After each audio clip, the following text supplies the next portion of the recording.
하나님 말씀 오셨습니다. 하나님 말씀은 누가복음 17장 20절부터 21절까지 말씀입니다. 누가복음 17장 20절과 21절 말씀, 신약성경 124페이지입니다. 신약성경 124페이지 누가복음 17장 20절부터 21절까지의 말씀 찾으셨으면 제가 봉독하겠습니다.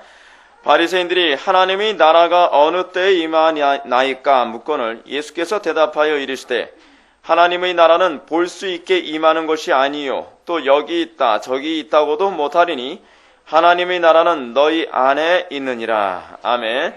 이 시간은 누가복음 144번째 강의가 되었습니다. 하나님 나라에 대한 관심이라는 제목을 가지고 하나님 말씀 증거하도록 하겠습니다. 하나님 나라에 대한 관심. 우리가 올해 그 여름에는 저희 성경론을 가지고서 설교를 제가 수련회를 할까 지금 계획 중입니다. 그래서 성경론과 관련된 책들을 지금 좀 몇 권을 좀 사놨고요. 그리고 이제 그 책을 하나씩 이제 숙독해 가면서 이제 성경론을 어떻게 성도님들에게 설교로 또 이렇게 이걸 만들까 지금 고민 중에 있습니다. 여러분, 우리는 성경이 가지고 있는 신비에 대해서 우리는 잘 모르는 경향이 상당히 많이 있습니다. 성경은 정말 신비로운 책입니다. 성경의 가르침이 이성과 또는 경험으로 이해할 수 없는 영역들로 가득합니다. 오늘도 이제 잠깐 언급하였지만 삼위일체론만 하더라도 우리는 경험으로도 알 수 없고 이성으로도 알 수 없는 영역입니다. 근데 이 성경에 나오는 이 부분이 정말 이성과 경험으로 알 수 없기 때문에 이게 신적인 책이라고밖에 얘기할 수밖에 없어요. 인간의 이성으로 쓸 수 있는 책이면, 인간의 이성으로 또한 납득할 수 있는 책이라면 이미 그 책은 신적인 권위가 없는 거예요. 그건 분명한 거 아닙니까? 많은 사람들이 그렇습니다. 성경을 동화책이라고 생각하는 사람들이 상당히 많이 있어요. 자유주의신학자들. 근데 여러분, 어떤 동화책이 과연 이렇게 인간이 이성으로 생각해낼 수 없는 내용을 담아낸 동화책이 어디 있습니까? 인간의 상상력으로 담아낼 수 없는 내용들로 가득한 동화책이 어디 있습니까? 동화책들은 뻔해요. 동화책들은 인간의 상상력의 범주에서 벗어나지 못해요. 그래서 우리가 동화책을 보면 그러지 않습니까? 이 동화책 결국 결론이 이렇게 나올 거고 이런 식의 마법이 나올 거고 이럴 거야. 그럼 거의 다 맞아 떨어져요. 왜냐하면 우리의 이성과 우리의 경험의 범주 안에서 만들어낸 소위 짜낸 이야기이기 때문에 그렇습니다. 근데 성경은 그렇지가 않아요. 성경을 읽으면서 우리가 당황하게 되어지는 것이 무엇이냐면 도무지 납득할 수 없는 영역들이 많다는 겁니다. 이성적으로도 납득할 수 없을 뿐만 아니라 경험적으로도 납득할 수 없는 영역들로 가득합니다.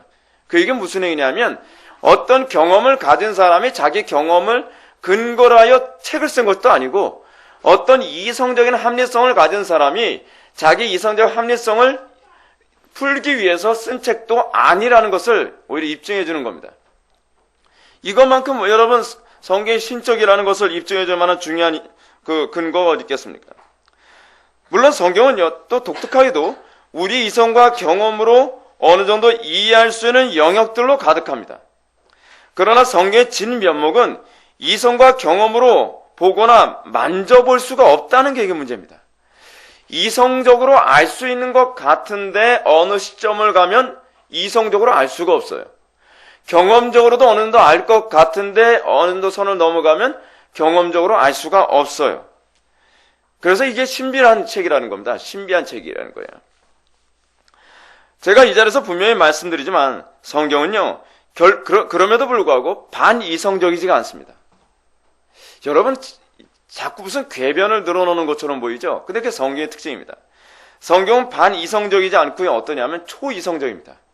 이성에 반하는 것이 아니라 이성을 넘어선다는 거예요. 그러니까 자기 이성을 넘어서는 걸 사람들은 자꾸 어떻게 얘기하냐면 성경을 반이성적인 책이라고 하는 거예요. 그렇지가 않아요. 제가 이번에 이제 수련회 때 이 부분을 가지고 좀 더 적나라하게 많이 말씀드리겠지만 지금 제가 설교를 통해서 이 얘기를 다 말씀드릴 수는 없습니다. 그러나 분명한 것은 초이성적일 뿐이지 반이성적이지 않습니다. 이성에 반하지가 않아요. 왜냐하면 하나님이 이성적이신 분이시기 때문에 이성에 반하게 성경을 기록하지 않았어요. 성경은 우리에게 또한 반경험적이지 않습니다. 초경험적이라거나 경험적인데 그 경험이 성경의 범주에서 제약된 경험이에요. 그래서 어떤 경험은 성경은 인정하지 않아요. 내가 뭐 이런 경험을 했습니다. 성경에 그런 경험이 허용하지 않으면 그 경험은 인정하지 않는 거예요. 그렇기 때문에 성경의 가르침은 이성으로 알아야 되지만 이성만으로는 알려고 하는 자들에겐 어떻게 보여요? 이성으로만 성경 알려고 하는 자들에겐요 어리석어 보이는 책으로 돼버려요.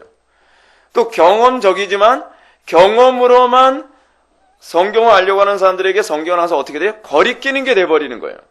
그 이유가 뭐냐? 이성주의자들의 입장에서 볼 때는 자신들의 이성을 뛰어넘기 때문에 어떻게 해요? 어리석어 보인다는 거예요. 얘 마치 꼭 뭐하고 같냐면 자기보다 좀 더 똑똑한 사람이 무슨 얘기하게 되면 아 나는 별로 아는 게 없구나 그렇게 해야지 이게 정상 아닙니까? 타락한 인간은 어떠냐면 자기보다 훨씬 똑똑하신 하나님께서 성경을 그렇게 얘기하면 하나님은 바보 취급해요. 그 왜 그래요? 그거 교만해서 그래요. 교만해서. 여러분 우리 주변에 이제 그런 사람들 만나지 않습니까? 책 한 권 읽고서 박박 우기는 사람이 있어요. 그 서울 안 갔다 온 사람이 서울 갔다 온 사람이 이긴다 그러잖아요. 우리 교회도 서울 사람 몇 명 있는데 근데 여러분 책을 한 권 읽은 사람은요 아무도 못 이겨요. 그게 다 안다고 생각하는 거예요. 그래서 그런 사람하고 논쟁하다 보면 우린 그냥 이렇게 해요. 그래 너 잘났다. 그래 네가 하는 말이 다 옳아. 그냥 무시해버리고 말아요. 그 자기가 아는 것이 전부라고 생각하는 거예요. 자기 이성을 넘어서고 있는 얘기를 이 사람이 얘기하고 있다는 건 뭐예요? 여러분 인간관계 안에서도요. 우리는 어떤 비교 우위적인 차원에서 이 사람의 이성을 초월한 이성을 가진 사람이 있어요. 그런 사람 우리는 뭐라 하냐면 천재라고 얘기합니다. 근데 천재가 당대에는 항상 어떻게 취급받죠? 바보 취급받죠? 근데 천재가 바보라서 바보 취급받는 것이 아니라 천재를 평가하는 사람이 바보라서 그래요. 근데 자기가 바보라는 건 모르고 천재를 바보라고 얘기해요. 이제 나중에 천국 가면 아 내가 바보였구나 라고 하는 거 알 때가 올 겁니다. 그때는 게임 아웃이죠. 게임 아웃이에요. 경험도 그렇습니다. 여러분 우리는 소위 경험주의라고 하는 철학이 나왔는데 내가 경험한 것 이상으로는 그 경험을 인정하려 들질 않아요. 그래서 제가 방금 말씀드렸잖아요. 서울 가서 경험해온 사람이 도무지 시골에 와가지고 서울 이렇대. 그거 믿질 않아요. 과거에 이런 적이 있었습니다. 북한의 사절단이 남한에서 이렇게 그 회의를 하러 내려온 적이 있었어요. 남한에 딱 내려왔더니 차가 메어 터지게 많은 거예요, 서울에. 근데 북한에서는 전혀 경험해볼 수 없는 모습이다 보니까 어떻게 평가해요? 이거다 전국에는 모든 고물차고 뭐고 다 끌어모아서 여기다가 이런 식으로 쇼를 하는구나. 왜 그러죠? 인간의 한계예요. 인간의 한계. 자기가 경험한 것 선을 넘어서면 믿질 못하는 거예요. 믿질 못하는 거. 근데 성경은 끊임없이 초이성적이거나 초경험적인 것들로 가득합니다. 자, 타락한 인간이 이렇게 이성이나 경험을 사용해서 신의 세계를 보는 것을 뭐라고 얘기하냐면 그것 소위 구원이라고 얘기하는 거예요. 신의 세계에 들어가려고 하는 거예요. 여러분 인간이 타락하고 나면요. 여러분 인간이 인생의 한계라는 걸 느낍니다.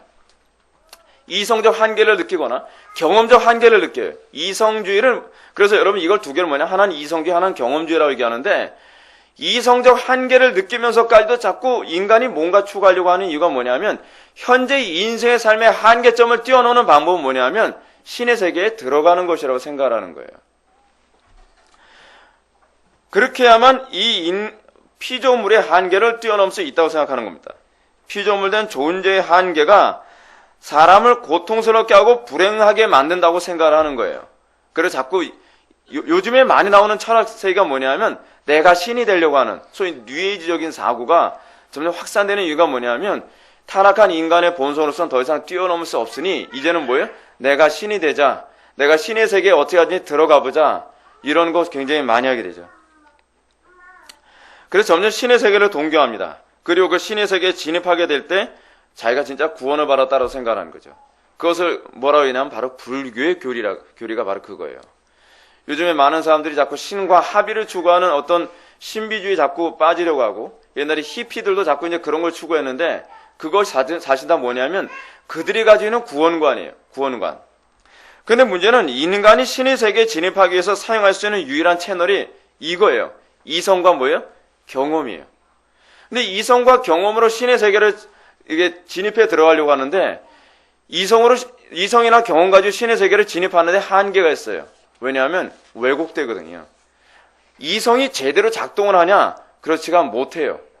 그래서 이성을 가지고 구원받을 수 있다고 생각했던 사람들이 누구냐? 바로 플라톤 같은 사람들이거든요.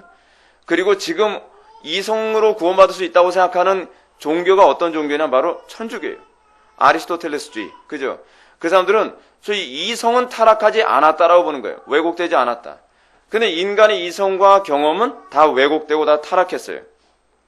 왜냐하면 죄로 인해서 오염됐기 때문에 그렇습니다. 이 오염이라는 교리에 관해서 나중에 좀 더 자세하게 좀 배울 기회가 좀 있었으면 좋겠습니다. 죄로 오염된 인간의 이성과 경험은 그랬더니 신의 세계를 볼 수도 만질 수도 경험할 수도 이해할 수도 없어요. 근데 이게 사단이 교묘한 게 뭐냐면 이 왜곡된 인간의 본성을 잘 악용해서 사람들에게 이것이 신의 세계라고 착각하게 만드는 그런 이성적인 영역을 또 만들어내요. 사단은 IQ가 굉장히 높다 그러잖아요. 지상 최대 신학자라고 하면 바로 사단이라고 얘기하지 않습니까? 그 정도로 끊임없이 사람들을 그렇게 현혹하고 또 경험적으로 신의 세계를 들어가려고 하는 사람들이 어떻게 해요? 왜곡된 경험의 세계를 만들어서 어떻게 해요? 그걸 통해서 신의 세계에 들어갔다고 착각하게 만드는 거예요. 일평생 그거 붙들다가 어떻게 해요? 지옥에 떨어져 죽는 거예요. 참 끔찍한 거 아닙니까? 자, 우리는 오늘 본문에서 인간의 경험으로는 결코 신의 세계에 들어갈 수 없고 인간의 이성으로는 결코 신의 세계에 들어갈 수 없으나 어떻게 우리가 그 신의 세계에 우리가 들어가며 우리가 그것을 알게 되는가에 관해서 오늘 본문이 우리에게 얘기해주고 있는 것을 보게 됩니다. 20절과 21절의 말씀 보시겠습니다. 바리새인들이 하나님의 나라가 어느 때 임하나이까 묻고는 예수께서 대답하여 이르시되 하나님의 나라는 볼 수 있게 임하는 것이 아니요 또 여기 있다 저기 있다고도 못하리니 하나님의 나라는 너희 안에 있느니라. 아멘. 오늘 본문에서 유대인들의 가장 큰 관심사인 하나님 나라의 도래에 대한 관심사가 여기서 나타나게 됩니다. 그래서 하나님 나라 도래에 대한 관심사를 보여준 사람들은 다름이 아니라 그 당시에 가장 경건하기로 소문난 이 바리새인들입니다. 여러분 바리새인들 우습게 보지 마십시오. 바리새인들 정말 지독할 정도로 경건을 추구한 사람들입니다. 근데 이제 문제는 뭐냐면 예수님께서 이 지독할 정도로 경건을 추구했던 바리새인들의 의의를 뛰어넘지 않는 한 어떻게 해요? 하나님 나라를 볼 수 없다는 거예요. 하나님 나라에 들어갈 수 없다는 거예요. 근데 그번에 와서 제가 여러분한테 설명을 많이 했기 때문에 제가 여기서 굳이 설명하지 않겠습니다. 근데 이 바리새인들이 하나님 나라를 얼마나 동경했는지 아십니까? 제가 어떤 책인지 본 지가 오래돼가지고 제가 설교문 작성하면서 어떤 책에서 봤을까 기억이 잘 안 나는데 다행히 성령께서 인도하셔서 이렇게 좀 몇 가지 다시 생각나게 한 게 있어요. 근데 바리새인들이요, 여러분 사막의 수도사들이라고 여러분 들어보셨죠? 사막의 수도사들이 그 사람들이 어떤 신학적 패턴이 어디서 나온 사람들인지 아십니까? 바리새파 사람들이에요. 이 사람들이. 근데 이 사람들이 사막에서 수도 생활한 이유가 있습니다. 그건 뭐냐면 이사야서의 예언 때문에 그래요. 이사야서 40장 3절에 보면 너희는 광야에서 여호와의 길을 예비하라. 사막에서 우리 하나님의 대로를 평탄케 하라라는 말씀을 문자 그대로 받아들여서 여호와께서 어디서부터 오신다는 거예요? 사막에서 오신다고 하니까 그들이 가장 먼저 여호와를 맞이하기 위해서 사막에서 그 사람들이 수도 생활한 거예요. 여러분 그 정도 지독하게 신앙생활 합니까? 결혼도 안 하고요. 사막에서 허구날 거기서 구약 성경 읽으면서 여호와께서 이 사막에서 오신다고 했으니까 우리가 1번으로 그분을 맞이하리라라고 하는 그 열심을 가지고 사막에서 수도 생활까지 한 거예요. 지독한 사람들입니다. 어떻게 보면요, 이 사람들은요 시한부 종말론자들보다 더 지독한 사람들이에요. 시한부 종말론자들은 그날 모여서 흰 옷 입고서 막 이러고 있지만 이 사람들은 주님이 오실 때까지 그 사막에서 늙어 죽을 때까지 이렇게 있는 사람들이에요. 그러면 그들이 예수님께 이렇게 질문 던지는 게 당연하겠죠. 하나님의 나라가 어느 때 임하겠나이까? 라고 예수님께 질문을 던지는 건 당연한 거 아니겠습니까? 이들은 이것에 대해서 굉장히 관심이 많은 사람들이었습니다. 그런데 문제는 그 다음에 있습니다. 바리새인들은 예수님께 어느 때에 임하겠습니까? 때를 물었죠. 예수님께 던졌던 질문은 때였는데 다시는 시기에 대해서 관심을 갖고 질문을 던졌습니다. 근데 예수님은 시기에 대해서 말씀을 하지 않습니다. 마치 예수님은 동문서답하는 것처럼 하나님 나라의 도래 방식에 관해서 말씀하셨어요.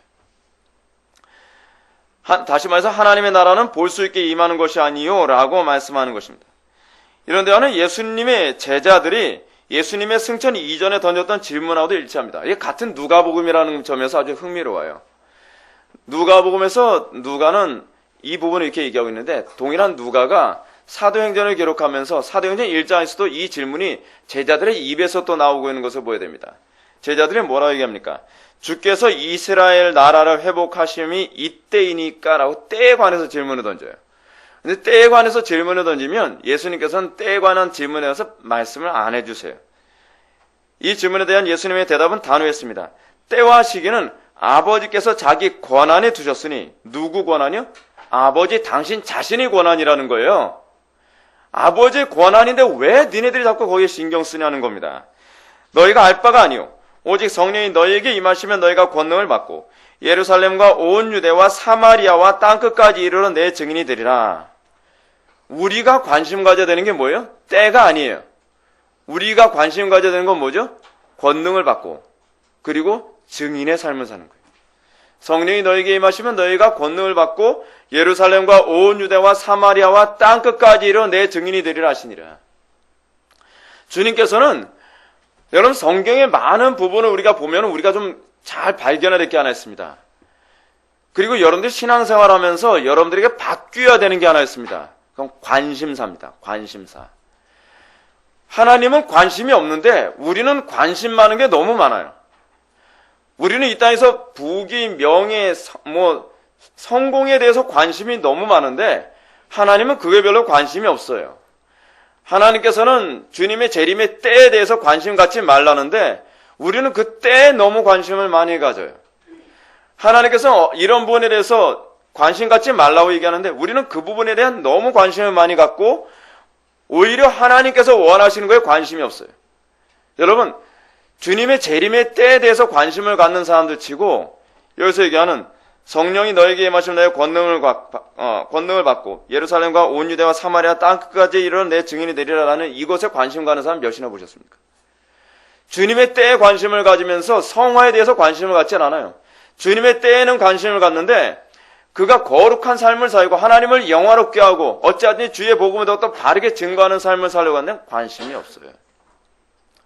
그러니까 뭔가 이게 많이 자리가 잘못된 겁니다. 예수를 믿고 나면 여러분들은요, 소위 뭐가 바뀌냐면 안목이 바뀌어야 돼요. 안목이. 그래서 주님의 안목이 나의 안목이 되고 그리고 세상의 그 미련한 안목에 빠져서 살았던 것에 대해서 탄식하며 회개하며 살아가는 것이 이것이 성도의 모습인 것을 믿으시기 바랍니다. 여러분, 바리새인들과 제자들은 하나님 나라의 때에 관심을 가졌으나 하나님께서는 하나님 나라의 상태와 방식에 관심을 가지셨습니다. 여러분, 여기서 하나님 나라에 대해서 우리는 때와 시기에서 관심을 갖지 말아야 되는 이유가 어디 있습니까? 때와 시기는 우리가 사도행전에서 보는 것처럼 아버지의 주권 아래에 있는 거예요. 그건 아버지의 관심사예요. 그건 하나님 아버지의 작정의 이 영역이란 말이에요. 이 영역은 신적인 영역이고 피조물이 가져서는 안 되는 영역이에요. 여러분, 이게 때라고 했는데요. 때라고 하는 말은 어떻게 다른 말로 하면 시간이라는 개념이거든요. 여러분, 시간이라는 것이 굉장히 신적인 영역이라는 거 여러분 알고 계십니까? 성경은 시간을 잘 활용하라고 우리들에게 말씀하고 있어요. 그리고 이 모든 시간이 하나님의 작정을 이루시는 하나님의 수단이라고 우리들에게 가르치고 계세요. 우리가 시간을 바르게 사용하는 것, 우리가 이 시간을 하나님의 뜻대로 사용하는 것이야말로 하나님의 작정과 맞물려서 굉장히 중요한 영역입니다. 그래서 여러분, 예수를 믿는 사람일수록 정말 시간을 바르게 사용하는데 더 능숙해져야 되지 않나 그런 생각이 듭니다. 여러분, 이게 재미있는 게 뭐냐면 이게 구약에서도 이 구약에 나타나는 모습도 그렇습니다. 여러분, 아모스서 5장 18절 말씀을 보면 화 있을진저 여호와의 날을 사모하는 자여 너희가 어찌하여 여호와의 날을 사모하느냐 그날은 어두며 빛이 아니니라. 여러분, 그 당시 유대인들이 여호와의 날을 사모했습니다. 여호와의 날이라고 하는 것이 뭐냐면 여호와께서 이 땅에 오셔서 이방인들을 다 진멸하고 이스라엘을 다시 회복시키는 날을 소위 여호와의 날이라고 얘기하거든요. 신약에 와서는 여호와의 날이란 예수님의 초림과 재림에 관한 개념으로 이해될 수 있습니다. 언약이 성취하는 날이에요. 근데 재미있는 게 뭐냐면요. 여호와의 날이 성취되는 과정에 관심이 없는 사람들이 꼭 뭐에 관심을 많이 가져요? 여호와의 날에 관해서 관심을 가져요. 하나님께서 이스라엘 백성을 향해서 분노하시는 게 뭐냐면 너희들은 거룩하게 살지도 않고 하나님의 뜻대로 사는 데는 관심이 없으면서 뭐만 관심이 있다는 거예요? 여호와의 날에만 관심을 갖는다는 거예요. 오늘날 한국교회 안에서도 이게 한국교회가 심각한 문제라는 게 뭐냐면 이 땅에서 하나님의 영광을 위하여 살고 이 땅에서 성도다운 삶을 사는 거에 관심이 없는 사람들이 뭐에만 관심을 갖냐면 아유 빨리 천국에 도래했으면 좋겠다. 빨리 죽어서 천국 갔으면 좋겠다. 그럼 제가 여러분한테 그런 말씀 드리지 않습니까? 누가 천국 보내준대요? 아모스의 말처럼 여호와의 날을 사모하는 자는 너희가 어찌하여 여호와의 날을 사모하느냐? 한국교회 많은 사람들이 구원의 날을 사모합니다. 내가 죽으면 천국 갈지나 구원의 확신은 투철해요. 그 확신은 어디서 준 건지 모르겠지만 구원의 확신은 투철해요. 근데 그 인생에서 보면 주님께서 함께하고 있는 것이 전혀 보이질 않아요. 그 사람들이 빛이 아니고 어둠이 될 것입니다. 여호와의 날을 사모한다고 주의 앞에 섰는데 내가 너를 알지 못하노라 라고 하나님의 진노 가운데서 지옥으로 떨어질 사람들이 너무나 많을 거라는 겁니다. 마태복음 25장에서 그런 얘기가 많이 나오지 않습니까? 어이없이 지옥에 가는 사람들. 내가 너희들이 지상에 있을 때 나를 공개하지도 않았고 감옥에 있을 때 나를 찾아보지도 않았고 물 한 잔 대접하지도 않았다. 그 사람들이 뭐라 얘기합니까? 주여 우리가 언제 그랬나이까? 문제가 여기 있다니까요. 우리가 이 땅을 살아가면서 여호와의 날을 사모하는데 여호와의 날이 도래하는 데 있어 아무런 희생도 하지 않아야려요. 우리에게 우리가 관심을 가져야 되는 것은 무엇이냐면 여호와의 날의 도래를 위해서 내가 어떻게 소명을 감당하고 어떻게 희생하며 살 것인가에 관해서 관심을 가져야 돼요. 이것이 우리가 가져야 될 관심사예요. 근데 우리는 뭐만 관심을 가지려고 하죠? 남들이 다 해놓으면 얼렁뚱땅 먹을 생각만 하고 있잖아요. 여러분, 신앙생활을요, 그렇게 도둑놈 심보로 하는 거 아닙니다. 한국교회가 신앙생활이 이상하게 다 망가뜨려버리고 말았어요. 그래서 제가 여러분한테 뭐라고 말씀드렸다고요? 신앙은 과정이에요, 과정. 이 과정의 성실함을 통해서 궁극적으로 성취의 완성을 맛보는 것이 그것이 신앙이에요. 하나님께서 정말 미워하는 게 뭔지 아십니까? 공부는 하나도 안 하고 컨닝해서 100점 맞는 거예요. 그거야말로 정말 나쁜 거거든요. 한국교회가 또 그런 모습이 소위 예배당, 그러니까 교회 성장에도 그대로 나타나요. 정당한 대가를 치르지 않고 일단 성장만 하면 된다는 거예요.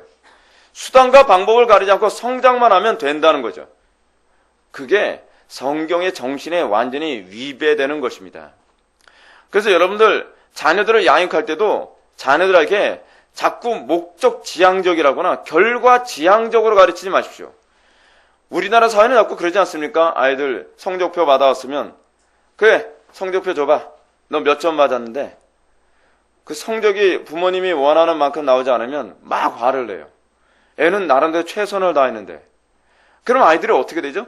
아, 우리 부모님이나 학교에서도 그렇잖아요. 애가 얼마나 노력했느냐와 관계없이 성적이 올라왔냐 올라가지 않았냐. 우리 학교 다닐 때는요. 성적에서 중학교 때 기억이 나는데 우리 담임선생님 되게 무서웠어요.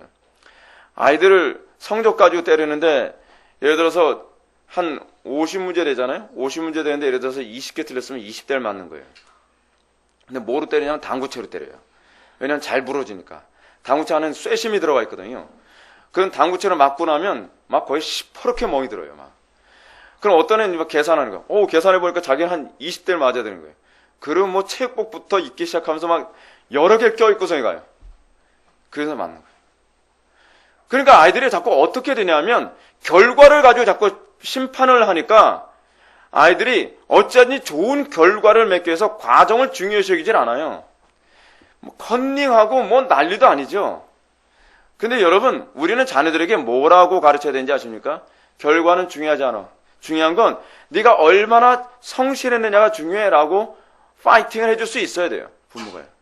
근데 그런 아이들이 나중에 크게 된다니까요. 그런 아이들이요. 우리나라 애들 그렇게 공부해가지고 나중에 서울대학 가서 무슨 법대생 되고 뭐하고 해가지고서 나라 다 말아먹잖아요. 왜냐하면 이 사람들은 결과밖에 관심이 없는 사람들이에요. 과정을 중요시 여기지 않는 사람들이란 말이에요. 과연 그런 사회가 과연 정당하게 돌아가겠습니까? 하나님의 속성 자체가 과정을 무시하지 않아요. 과정을 중요시 여깁니다. 그래서 우리는 또한 중요한 교훈 하나 발견해야 됩니다. 그것은 성도가 관심을 가져야 될 영역과 관심 갖지 말아야 될 영역이 분명히 구분됐다는 것인데, 우리는 너무도 피조물된 존재라는 점을 망각하고 자꾸 하나님의 영역에 자꾸 관심을 가지려 들어요. 여러분, 하나님의 영역에 지나친 관심을 갖는 문제에 관해서 칼빈이 기독교 강요 1권에서 여러분 뭐라고 얘기했는지 아십니까? 어떤 사람이 성경에 그렇게 그거 얘기하고 있지 않죠. 지옥을 언제 만들었는지, 그리고 천국과 지옥 있기 전에 하나님께서 뭘 하셨는지 아무런 언급이 없어요. 그러니까 어떤 사람이 이런 질문을 한다 그러지 않습니까? 하나님은 천국과 지옥 만드시기 전에 뭐 하셨나요? 그러니까 어떤 노인이 그랬다고 칼빈이 예화를 들잖아요. 너 같은 놈, 쓸데없는 관심 갖는 놈을 위해서 지옥을 만들었지 라고 얘기하잖아요. 천지창조 이전에 뭐 했는지는 우리의 관심사가 아니에요. 우리는 성경에 관심 갖지 않는 것에 대해서 자꾸 관심을 가지려 들어요. 그렇죠? 아담과 하와 이후에 가인과 아벨 언급했으면 됐지. 가인과 아벨 언급한 거에 관심이 없고 가인과 아벨 말고 다른 가족들은 뭐 했을까요? 그걸 알아서 뭐 합니까? 그렇잖아요? 근데 또 하나의 우리의 잘못된 관심사가 뭐냐면 하나님께서 정하신 때예요. 그건 우리의 관심사가 아니에요. 그러니까 자꾸 이단이 나오는 거예요. 이단이. 왜 여러분 이 구원 다미선교회 같은 시한부 종말론이 왜 자꾸 이단으로 가냐면 그 영역은 하나님의 영역인데 우리가 그 영역을 자꾸 침탈하니까 이단이 되는 거란 말이에요. 사도행전 1장 7절에 보면 때와 기한은 너희가 알 바가 아니요 라고 분명히 언급하고 있습니다. 때와 기한은 우리의 영역이 아니에요. 그리고 마태복음 24장 36절에 보면 그날과 그때는 아무도 모르나니 하늘의 천사들도 아들도 모르고 오직 아버지만 아시느니라. 여러분, 여기서 아주 굉장히 재미있는 얘기가 나옵니다. 아들이 모른대요. 예수님이 모르신다는 거예요. 성자께서 모르신다는 게 말이 됩니까? 근데 성자께서 모르신다고 하는 이 말에는 두 가지 의미가 있어요. 이거는 이제 경륜적 삼위일체를 이해를 해야 되는데, 첫 번째는 경륜적 삼위일체 얘기 전에 먼저 첫 번째 이거부터 얘기합시다. 예수 그리스도의 비하예요. 예수님은 하나님이시고 그분의 존재와 영광과 그분의 권능과 위엄이 성부와 똑같아요. 성부가 아는 것을 성자가 다 알고 계세요. 그리고 이 성부와 성자께서 아시는 것을 성령이 다 알고 계신단 말이에요. 그런데 예수님은 모른대요. 아버지의 작정을 모르신대요. 그건 뭐죠? 인간 수준으로 예수님께 스스로 자기의 신적인 능력을 낮추신 거예요. 겸손함이죠. 근데 또 하나가 있어요. 또 하나 뭐냐면 경륜적 삼위일체와 관련된 부분이에요. 경륜적 삼위일체가 뭔지 여러분 기억나십니까? 성부는 구원을 작정하시고, 이건 예정을 얘기하는 거거든요. 그래서 성자는 뭐예요? 그 구원을 성취하시고, 그리고 성령 뭐예요? 적용하시죠. 근데 거룩하신 성삼위 하나님은요, 이 경륜의 영역에서 각자의 영역을 서로 침탈하진 않아요. 여러분, 예수님이 모르시겠습니까? 예수님이 말씀하시는 얼마든지 말씀하실 수 있으시겠죠. 제가 보는 견지에서 아들도 모르고라고 하는 부분은 이 두 가지 의미를 다 포함하고 있다고 봅니다. 그래서 여러분, 사도행전 7장에서도 예수님께서 그렇게 말씀하지 않았습니까? 때와 시기는 아버지께서 자기 권한에 두셨으니. 아버지 권한이에요. 아들이 아버지의 권한을 침탈하지 않으신다는 거예요. 그날과 그 시기를 규정하시는 것은 성부의 영역임을 분명히 얘기하는 것입니다. 성자는 성부와 영광과 능력과 권세가 동등함에도 불구하고 성부의 고유 영역을 절대로 침탈하지 않으시며 그리고 질서를 지키신다는 거예요. 여러분, 이게요, 하나님의 형상이라는 거 알고 계십니까? 공과 사를 구분하는 것이 하나님의 영역입니다. 이게 하나님의 형상입니다. 그리고 공동체 안에서 각자의 질서와 영역을 침탈하지 않는 것들, 이런 것이 다 하나님의 형상 부분이에요. 예수님이 얼마나 겸손하신지 당신이 얼마인지 말씀하실 수 있음에도 불구하고 예수님께서는 아버지의 영역을 침탈하지 않고 그걸 그냥 비밀로 붙여버려요. 참 놀라운 일입니다. 예수님의 겸손에 관해서 묵상할수록 이야, 우리는 정말 너무 교만하구나 라고 하는 것을 더 많이 느끼게 돼요. 더 많이. 근데 문제는 뭐냐면 예수님도 침탈하지 아니하시는 성부의 영역을 우리가 자꾸 침탈하려 들어요. 때와 시기에 관심을 자꾸 가지려 듭니다. 그 자꾸 어떠죠? 사람들이 예언 받으러 다니는 사람들 많이 있잖아요. 그 자꾸 점치러 다니는 사람들 많이 있잖아요. 여러분, 왜 하나님께서 점치러 다니는 사람들을 미워한다라고 얘기하는지 아십니까? 하나님께서 허락하지 않은 영역을, 성부의 영역을, 다시 말하면 하나님의 영역을 자꾸 침탈하려는 행위이기 때문에 그래요. 요즘에 나오는 영화들도 죄다 이렇게 시간을 다룬 영화들이 많이 나오잖아요. 과거, 현재, 미래를 막 다니면서 마치 미래를 다 알고 있는 어떤 사람이 나타난 것처럼. 여러분, 시간은요, 신의 영역입니다. 인간이 타임머신을 만들어서 왔다 갔다 할 수 있는 영역이 아닙니다. 하나님께서 허용하지 않는 영역이에요. 근데 타임머신은요, 사실은 이게 바로 선악을 알게 하는 나무의 실과와 같은 개념이거든요. 하나님의 영역을 내가 신과 같이 되리라라고 하는 것으로 막 돌아다니는 거예요. 우리는 그런 영화를 재밌게 보지만 굉장히 사악한 영화입니다. 하나님의 영역을 함부로 침탈하라는 영역으로 말미암아 아담과 하와가 하나님의 진노 가운데 떨어졌다는 것을 망각하고 인류는 계속적으로 자기가 하나님처럼 되려 하는 이런 태도를 여전히 버리지 못합니다. 교회가 가져야 될 관심이 무엇입니까? 하나님께서 우리에게 허용한 영역만 관심을 가지면 됩니다. 그 영역도 우리 힘으로 감당하기 힘들어서 버거운데 우리는 왜 자꾸 신의 영역을 자꾸 침탈해서 내가 하나님처럼 되려고 하는지 이것이 참 문제입니다. 오늘날 교회는 하나님 나라에 대해서도 정작 관심을 가져야 될 영역엔 관심을 갖지 않습니다. 놀라운 사실은 교회의 문제는 성부의 영역과 성자의 영역과 성령의 영역을 아무렇지도 않게 자꾸 침탈하려 든다는 사실입니다. 여러분 그거 알고 계십니까? 오늘날 교회 안에 나타나는 수많은 프로그램이나 가르침들이 사실은 성부와 성자와 성령이 할 일 없도록 만들고 있다는 거예요. 답변은 예를 들어 봅시다. 시한부 종말론은요, 성부의 영역을 침탈해서 하나님이 필요 없게 만드는 영역입니다. 여러분, 또한 전도에 관해서도 제가 여러분한테 말씀드렸죠. 신약 성경에서 얘기하는 전도의 개념이 뭐냐면 하나님께서 작정하신 사람을 주께로 인도하는 거예요. 그래서 마태복음 10장에서도 보게 되면은 12제자 파송에서 제자들이 전도 파송 받았을 때 어떻게 합니까? 예수 안 믿겠다고 한 사람 억지로 예배당 끌어들이는 게 전도라가 아니라 어떻게 해요? 복음을 전해서 그 사람이 복음을 받을 만한 때가 된 사람이 있고요. 어떤 사람은 선택받은 사람인데 아직 때가 안 된 사람이 있어요. 그러면 어떻게 하라고요? 그 때까지 놔두는 거예요. 그래서 사람들이 자꾸 이렇게 얘기합니다. 그러다 그 사람 지옥 가면 어떻게 해요? 이것부터가 하나님의 작정을 믿지 않는 거예요. 구원받기로 작정된 사람은요, 언제든지 그 사람 구원받기로 되어 있습니다. 근데 문제는 뭐예요? 우리가 너무 그날을 땡기려고 한다는 거예요. 그날을 앞땡기려 하면서 어떤 현상이 생겨요? 첫 번째로, 구원받기로 작정되지 않은 사람, 하나님께 선택하지 않은 사람이 교회 안에 들어오면서 교회에 불법이 점점 왕성하게 돼요.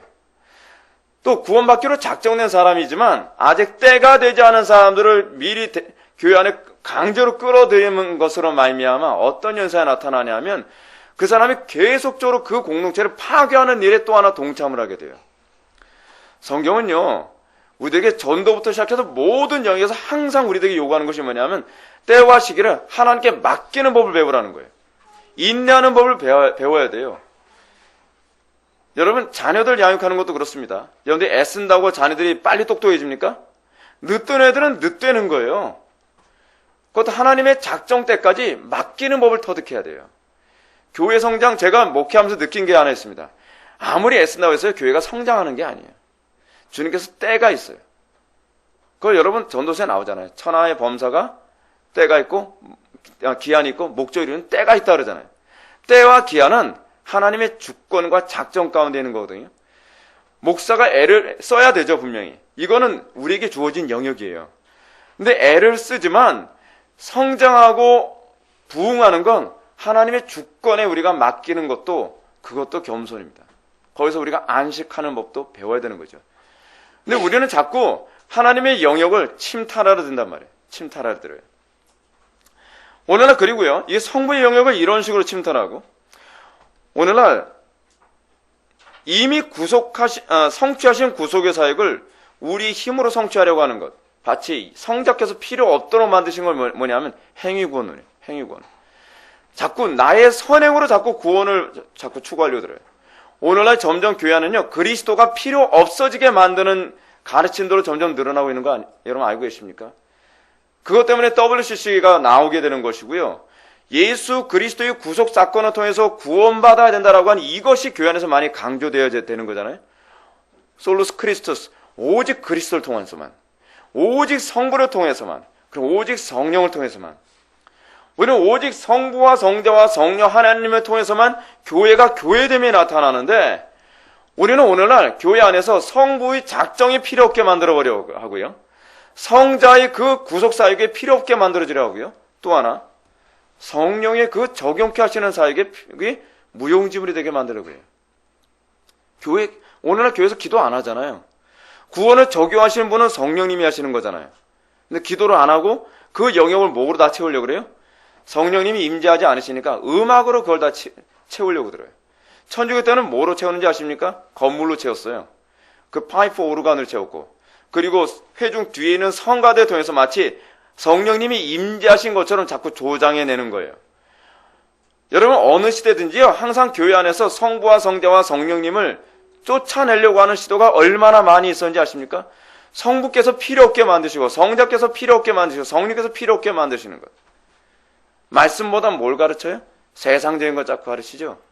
말씀을 교회 안에서 뽑아내려고 하는 것이 바로 성자의 사역을 무용지물로 만들려고 했던 사역이거든요.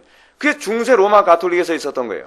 중세 로마 가톨릭은 성자를 무용지물로 만들기 위해서 뭐예요? 성상을 만들었단 말이에요. 형상물을 만들었어요. 성부도 필요 없고 성자도 필요 없고 성령도 필요 없던 것이 바로 중세 로마 가톨릭이었습니다. 지금도 그렇고요. 근데 지금 교회들이 또 그렇게 가고 있어요. 하나님의 때와 시기와 작정 관심이 없어요. 하나님께서 한 사람의 회심이 여러분 하나님의 작정한 때가 있어야 된다는 거 아십니까? 근데 우리는 지금 당장 이 사람이 예수 믿게 만들려고 결신을 자꾸 강요하죠. 여러분, 로이드 존스 목사님이 그 부분에 굉장히 경계했거든요. 결신하는데 회심하는 거 아니라고요. 근데 결신시키는 것은요, 성부를 필요 없게 만드는 영역이에요. 그리고 말씀을 가르치지 않고 자꾸 무슨 심리적으로 트레스티아스 같은 것을 통해서 감정적으로 사람들을, 여러분, 찬양으로 구원받았다는 사람이 있는데 그거 웃기는 코미디입니다. 그 성자가 필요 없어져 버리는 거예요. 성자와 성부와 성령을 다 교회 안에서 없애버리려고 애를 쓰는 시도. 그러니까 교회가 성장하지 않죠. 그러니까 원하는 교회가 이렇게 타락해야 되는 것입니다. 교회가 바르게 서려면 성부와 성자와 성령님이 교회 안에서 모든 주권을 잡도록 만들어야만 합니다. 성부께서 이 교회의 모든 것을 작정하신 대로 움직여져야 되고, 성자께서 뜻하신 대로 성도들의 모습이 되어져야 되며, 성령께서 그 구속을 다 각자에 적용하도록 만들어야 돼요. 우리가 정말 얼마나 교만한 존재인지 우리가 좀 깨달아야만 합니다. 피조물의 한계를 인정하지 않고 우리가 자꾸 신의 위치에 자꾸 올라서려 해요. 성부의 영역에 우리가 올라서려 하고, 성자의 영역에 우리가 올라서려 하고, 그리고 성령의 영역에 우리가 올라서려 합니다. 이제 교회는 삼위일체 하나님이 필요 없게 돼버리고 있는 거예요. 다시 본문으로 돌아갑시다. 우리 주님은 하나님의 나라가 임할 때를 묻는 질문에 엉뚱한 말씀으로 대답하는 것 같습니다. 왜냐하면 바리새인들은 하나님 나라의 완전한 도래의 시기, 하나님 나라 도래의 완성된 시기에 대해서 묻고 있었지만, 예수님은요, 여기서 재미있는 표현하고 있어요. 하나님 나라가 이미 도래했다는 거예요. 이미 도래했다. 여러분, 하나님 나라에 대한 이미 아직의 긴장관계에 제가 강의 시간에 제가 많이 강의하지 않았습니까? 하나님 나라는 이미 도래했는데 문제는 너희들이 알아보지 못하고 있다는 것입니다. 예수님의 말씀 속에서 우리가 관심을 가져야 될 중요한 말씀이 있습니다. 그것은 하나님 나라는 너희 안에 있느니라 라는 것입니다. 여기서 너희 속에 있다는 얘기가 아니라 among you, 너희들 가운데 있다는 얘기입니다. 예를 들어서 바리새인들 가운데 있다면 뭘 얘기하는 거예요? 너희들 가운데 있는 내가 바로 하나님 나라의 도래라는 거예요. 예수님 당신 자신이 하나님 나라거든요. 예수님이 하나님 나라인데 하나님 나라의 임금이 그 자리에 왔는데 알아보질 못하고 있는 거예요. 심각한 문제죠. 이 말씀은 구약의 이사야서 또한 45장 14절의 말씀을 인용한 거기도 해요. 이사야서 45장 14절 말씀은 어떻게 반영하고 있느냐? 제가 한번 읽어드리겠습니다. 여호와께서 이같이 말씀하시되 애굽의 소득과 구스가 무역한 것과 스바의 장대한 남자들이 내게로 건너와서 내게 속할 것이요 그들이 너를 따를 것이라. 사슬에 매여 건너와서 내게 굴복하고 간구하기를 하나님이 과연 내게 계시고, 이 부분이죠. 하나님이 과연 내게 계시고 그 외에는 다른 하나님이 없다 하리라 하시니라. 이것이 바로 하나님 나라의 도래예요. 하나님 나라의 도래는 뭐예요? 하나님 이외에는 다른 신이 없다라는 걸 인정하게 되는 거예요. 하나님이 과연 내게 계시고 라고 하는 것이죠. 예수님은 지금 이 이사야서 45장 14절 말씀을 염두에 두고 이걸 반영해서 지금 말씀하고 계시는 것입니다. 이 말씀은 애굽 구스 스바 등이 바사 제국에게 멸망을 당하면서 약탈된 재물이 유다의 성전 건축에 사용될 것을, 기증될 것을 지금 말씀하고 계신 거거든요. 그러면서 이 예언은 더 나아가 장차 이방인들까지도 회개하여 여호와께 돌아올 것임을 암시하는 것입니다. 하나님의 나라가 무엇이냐? 하나님 나라가 지금 예수님을 통해서 너희 가운데 지금 시작되고 있다. 그래서 어떻게 해요? 이방인들이 하나씩 구원받고 있잖아요. 사마리아인들도 구원받고 있잖아요.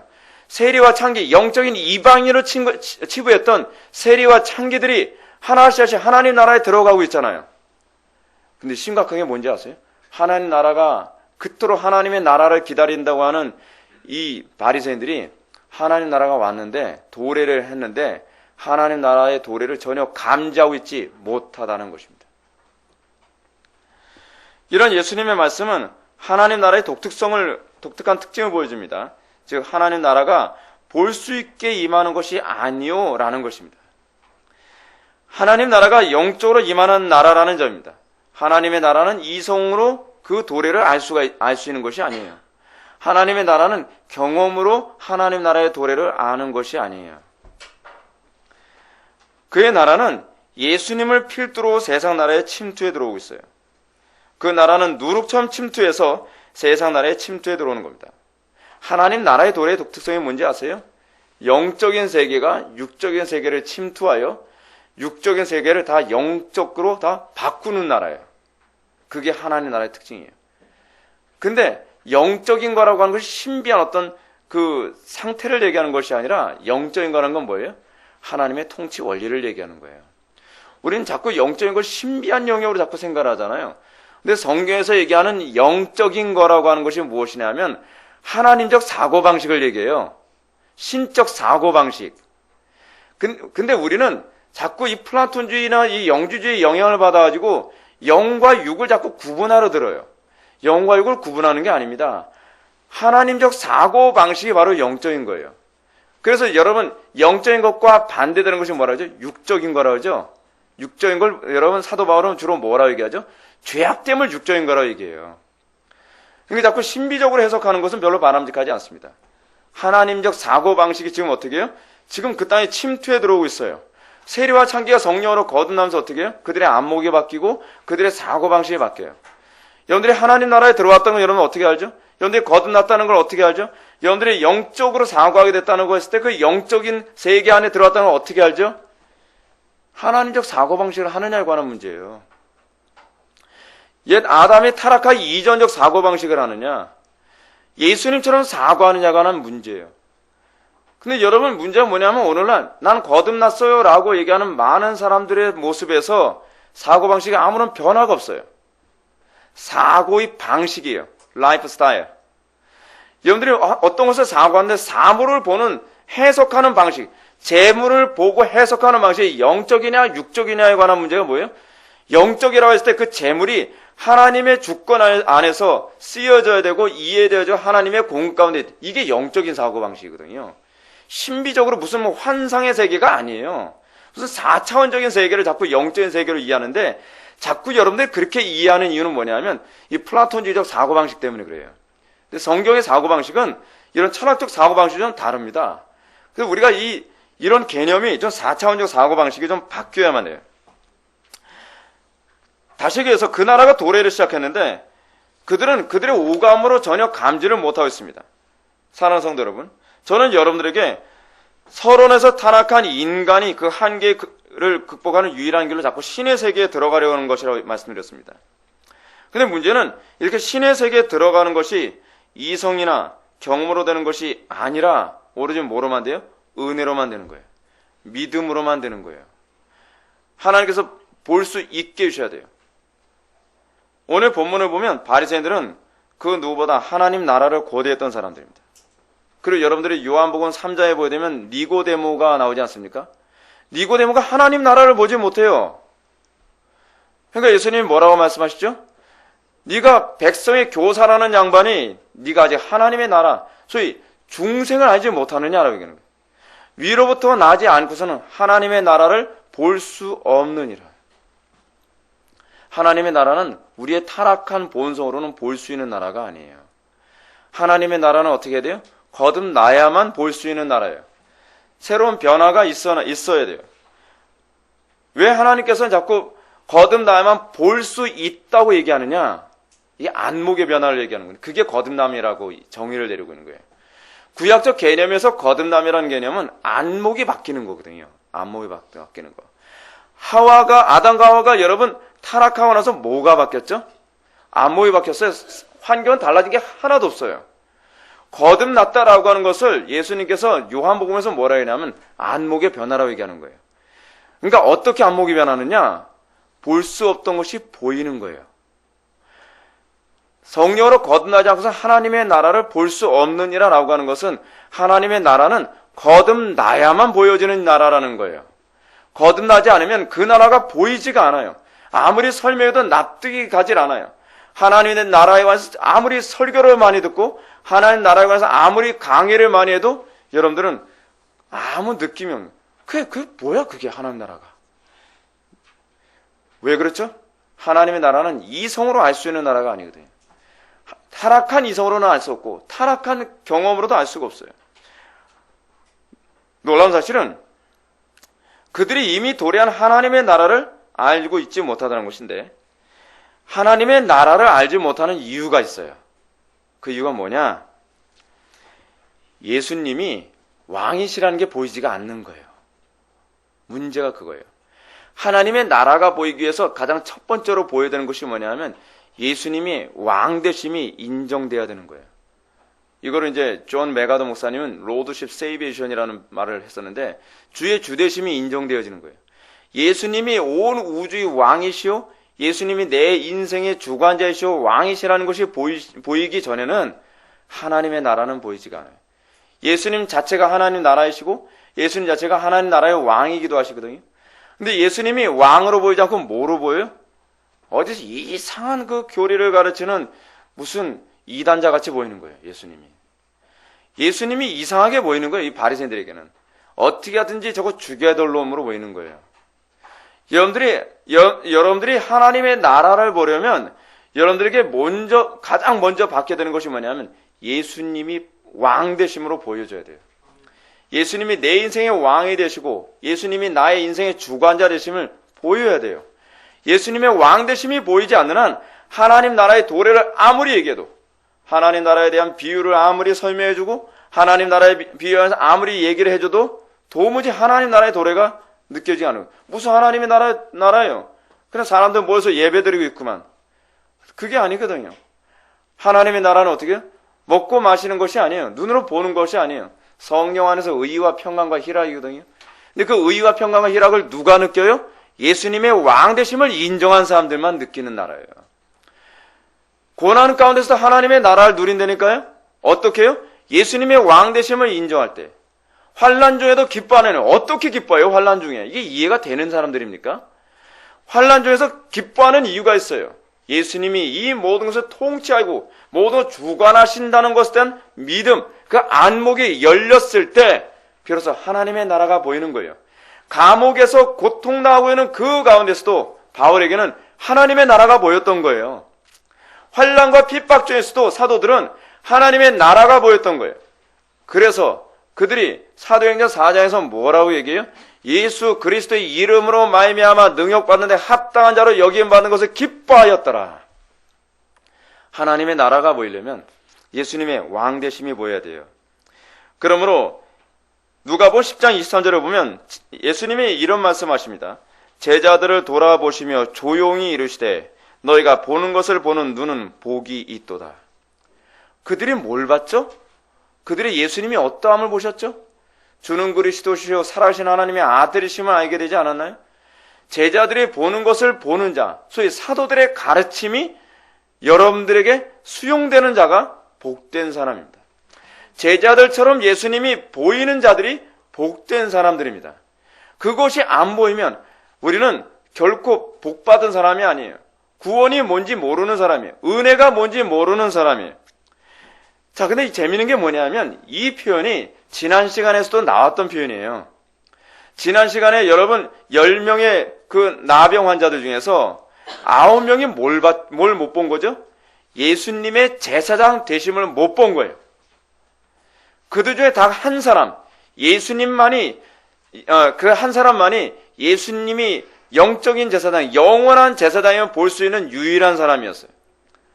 지금 누가는 놀랍게도 지난 시간에 본문을 통해서 예수님의 제사장 되심을 보는 자가 복됨이 있다는 것을 말씀하고 있는 다음에 요번에 이 본문을 통하여서 예수님의 왕 되심을 보는 예수님의 삼직 중에 또 다른 부분이죠. 예수님의 왕 되심을 보는 자가 복되도다라고 지금 얘기하고 있는 것입니다. 사랑하는 성도 여러분, 복이라는 게 무엇입니까? 복이라는 것은 안목이 바뀌는 것입니다. 모든 것이 영적으로 보이는 것입니다. 영적이라는 것이 뭐예요? 하나님적 관점으로 보이는 거예요. 하나님의 안목으로 보여지는 거예요. 그리스도의 가르침에 근거하여 세상이 보여지기 시작하는 거예요. 세상의 부귀와 명예와 성공이 최고로 보이더니 예수를 믿고 나서는 그것이 최고가 아니라 하나님의 영광을 위하여 사는 것이 최고로 여겨지는 거예요. 쾌락과 향락이 최고로 여겨졌었는데 이제는 그게 아닌 것이죠. 여러분들이 예수를 믿고 나서 세상 사람들과 안목의 변화가 없다면 여러분들은 아직 구원이 뭔지 모르는 거예요. 하나님의 나라가 이미 도래했는데 그 나라의 도래를 전혀 감지하지 못하는 사람들이 얼마나 많은지 몰라요. 하나님 나라가 도래했음에도 불구하고 그 나라가 먹고 마시는 것으로밖에는 안 보이는 사람들이 있어요. 불행한 사람들입니다. 똑같이 이 공동체 안에서 생활하면서도 불구하고 어떤 사람은 하나님 나라의 부유함을 느끼는가 하면 어떤 사람은 아무런 감각이 없이 교회만 그냥 왔다 갔다 하는 사람이 있어요. 그냥 종교적 그냥 어떤 의임으로 예배를 드리고 그냥 지식적으로 설교를 받고 그러면 언젠간 천국 가겠거니라고 생각하며 교회를 다니는 사람들이 있단 말이에요. 그게 아직 예수 그리스도의 왕되심이 보이지 않는 거예요. 그들의 인생은 바뀌지 않아요. 직장 가서도 예전과 똑같이 살아가요. 예수를 믿기 이전이나 이후나 차이가 없어요. 그리스도께 대한 헌신, 하나님의 영광을 위한 삶의 위대함을 알지 못해요. 버나드가 구주를 생각만 해도 그렇게 좋거든. 좋긴 뭐가 좋아요? 나는 하나도 느껴지지 않더만 오늘날 교회 안에서 이런 모습이 왜 많습니까? 그리스도의 영광이 왜 아름답게 보이지 않습니까? 그리스도의 지혜와 그리스도의 선하심과 그리스도의 탁월함이 왜 나에겐 아무런 감동이 없게 느껴집니까? 그건 아직 우리 안목이 바뀌어지지 않은 거예요. 아직 우리가 그리스도의 왕되심이 보이지 않는 거예요. 이 바리새인들처럼 말이죠. 여러분, 우리가 바리새인이냐 아니냐를 구분하는 중요한 시금석 중에 하나는 무엇이냐면 우리의 안목의 변화예요.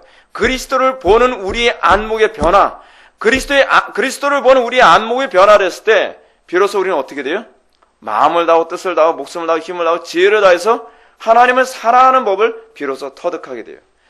그럴 때 비로소 우리는 주님의 가르침 안에서 내 이웃을 내 몸처럼 사랑하라 하신 그 말씀이 무엇인지 이해할 수 있게 되어지는 거예요.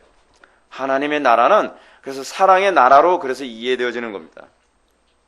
사랑하는 성도 여러분, 저는 지난 시간에 이 10명의 나병 환자 가운데 단 한 사람이 예수님께 돌아와 감사했다고 말씀드렸습니다.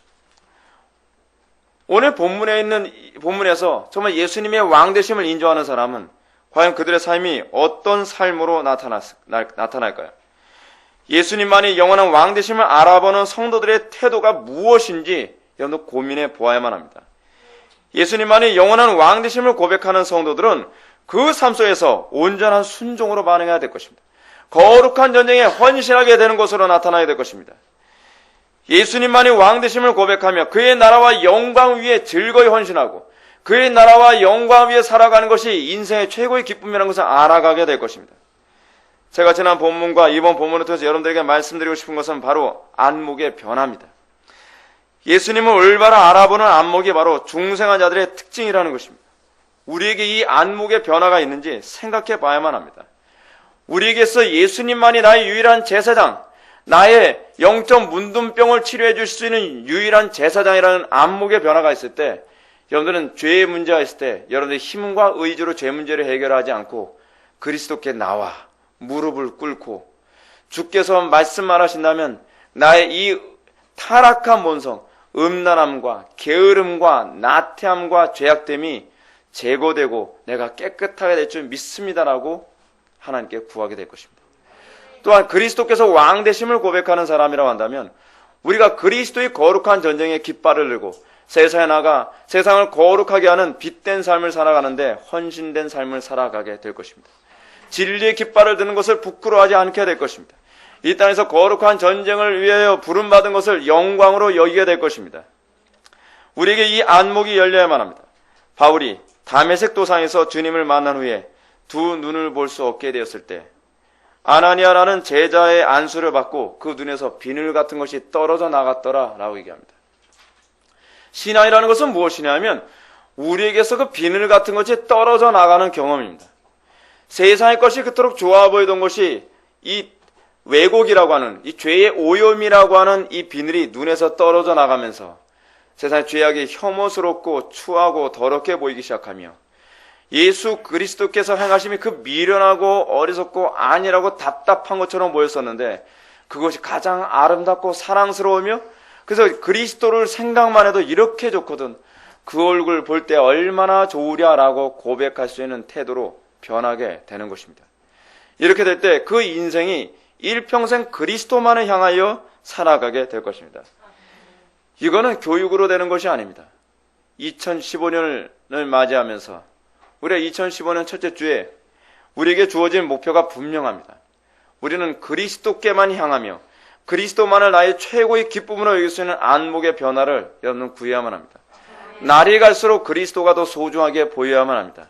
그의 거룩함이 나의 거룩이 되기를 열망하며 그의 지혜로움이 나의 지혜로움이 되기를 열망하며 그의 탁월함이 나의 탁월함이 되기를 원하고 그의 능력이 나의 능력이 되기를 날마다 열망하며 우리가 2015년 한 해를 전심을 향해 달려갈 수 있게 되기를 바랍니다.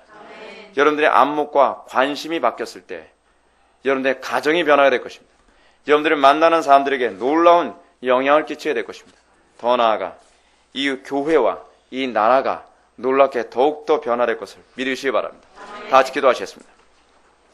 사랑이 많으신 하나님 아버지, 우리가 오늘 이 시간 우리 안목의 변화가 얼마나 중요한지 다시 한번 깨닫게 되었습니다. 하나님의 나라가 이미 도래했음에도 불구하고 그 나라의 도래를 감지하지 못했던 바리새인들, 아버지 하나님 우리의 모습에서 바리새인을 보게 됩니다. 아버지 하나님, 우리가 날마다 그 하나님 나라의 도래를 사모한다 하면서 우리가 감지하지 못하고 하나님 앞에 심판받는 불쌍한 인생 되지 않기를 원합니다. 아버지 하나님, 우리의 마음속에 그리스도를 바라보는 안목의 변화가 일어나게 하여 주시사 그리스도께서 우리의 영원한 제사장 되시며 그리스도께서 우리의 영원한 왕 되심을 고백하고 우리가 그리스도만을 일평생 바라보며 우리가 일평생 의미 있고 거룩한 삶을 살아갈 수 있도록 복을 내려 주옵소서. 거룩한 일에만 충성을 다하며 결과에 집착하기보다는 과정의 성실과 충성을 보이는 성도들 되게 하여 주옵소서. 예수님의 거룩하신 이름으로 기도합나이다. 아멘.